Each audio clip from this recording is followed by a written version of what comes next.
আমার মেয়েকে দেখতে গেছে, মেলা লোক আসি ভোট দেন করছি, মেলা লোক। আমার ছোট মেয়ে আমাকে টেনে ওইখানে নিয়ে যেছে।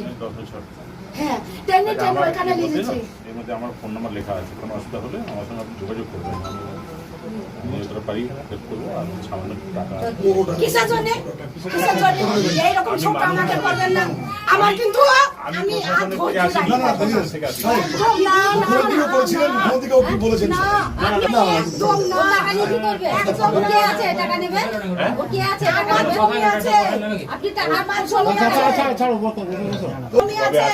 আমার বাড়ি আছে, আমার কেউ নেওয়ার নাই। আমি একটা অরাজনৈতিক সংগঠনও করি।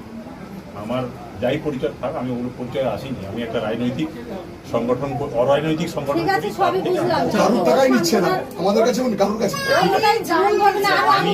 আমি যাবো, ওরা বাচ্চাটার আমি যেখানে মাটি দিয়েছেন, আমি গাছ এইখানে। আপনি কোথায় থেকে এসেছেন? কোথায় বাড়ি আপনার?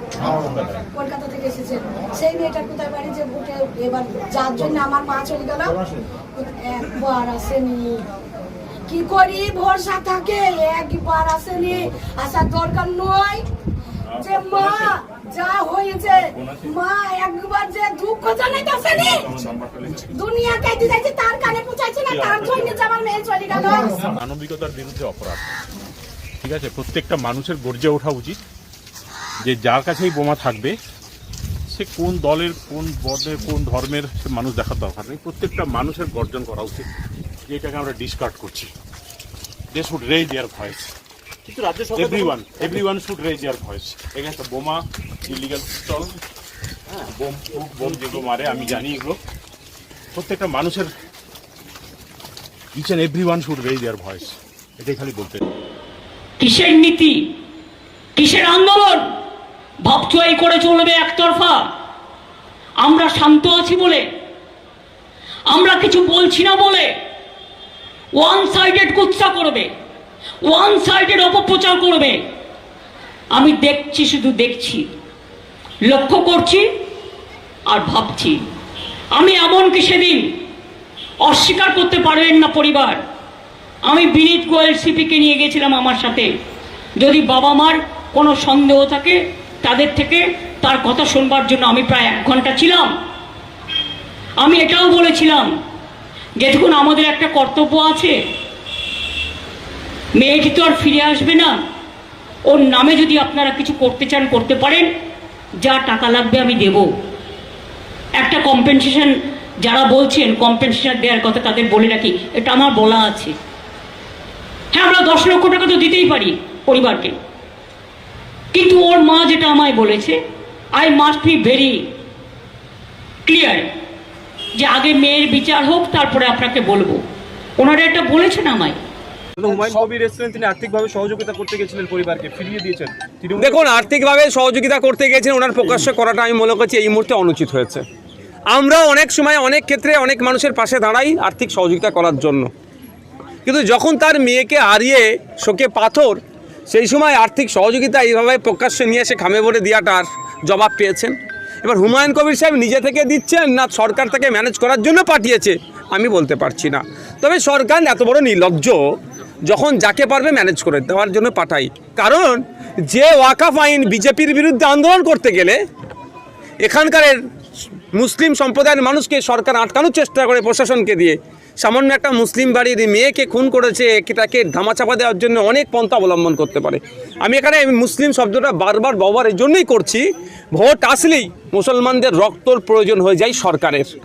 মুসলিম না খুন হলে ভোটটা অসম্পূর্ণ থেকে যায় এদের কাছে, সেই জন্যই বারবার আমি এই শব্দটা ব্যবহার করছি। আর পিছিয়ে বর্গের মানুষের খুনকে এরা দেখতে বেশি পছন্দ করে। তাই অনুরোধ আমার মিডিয়ার মাধ্যমে, এই ভোট হয়ে নেতার বেটি নেতা হয়ে যাবে আর মাইগ্রেন্ট লেবারের বেটি কবরে যাবে বা শ্মশানে যাবে, এটা বন্ধ হওয়া দরকার। আমি আসলাম এই মেন রুট থেকে, এখানে 15 বছর নাকি তৃণমূলের পঞ্চায়েতের সদস্য, সে কীভাবে ভোটে আমি বিতর্কে যাব না। এই রাস্তাতে অল্প বৃষ্টিতেও দেখলাম আসার মতো নয়, কিন্তু তাহলে তারাও যদি অন্তত নিজের গ্রামটাকেও ঠিক করতে পারে, ততটুকু করে না কেন? করতে দেওয়া হয় না। সেই বাইরের করার ইচ্ছা থাকলেও তাকে করতে দেওয়া হয় না। কারণ ওখানে কারা থাকে? মুসলমানরা থাকে। ওখানে কারা থাকে? পিছড়ে বর্গের হিন্দুরা থাকে। ওখানে কারা থাকে? আদিবাসীরা থাকে।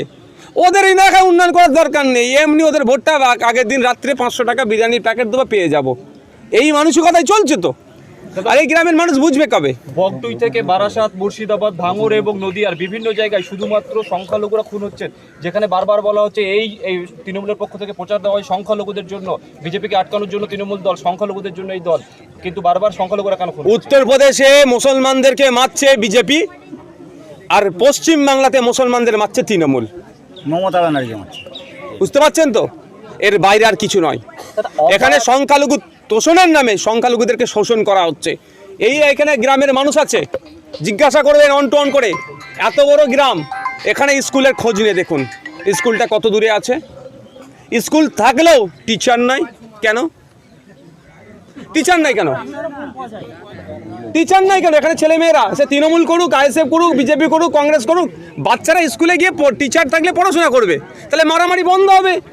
তাহলে এরা যাতে আগামী দিনে লাঠিয়াল বাহিনী হতে পারে, এখন থেকে স্কুলে শিক্ষক না দিয়ে এদেরকে ধ্বংস করছে।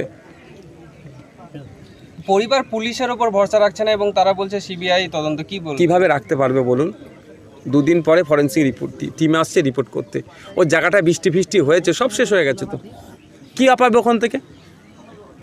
পুলিশ যদি সক্রিয় থাকতো তাহলে তো আপনার এই ঘটনা ঘটতো না।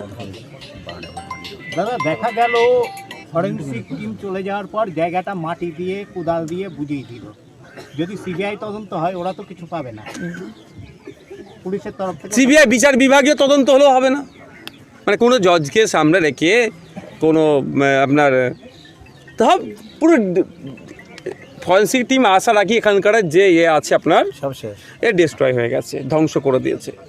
গত 2 বছর এটা তো প্ল্যান, গত 2 এটা এভিডেন্সকে ডিস্ট্রয় করার একটা প্ল্যান।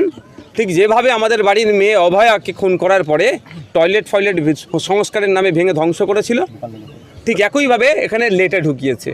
ফলে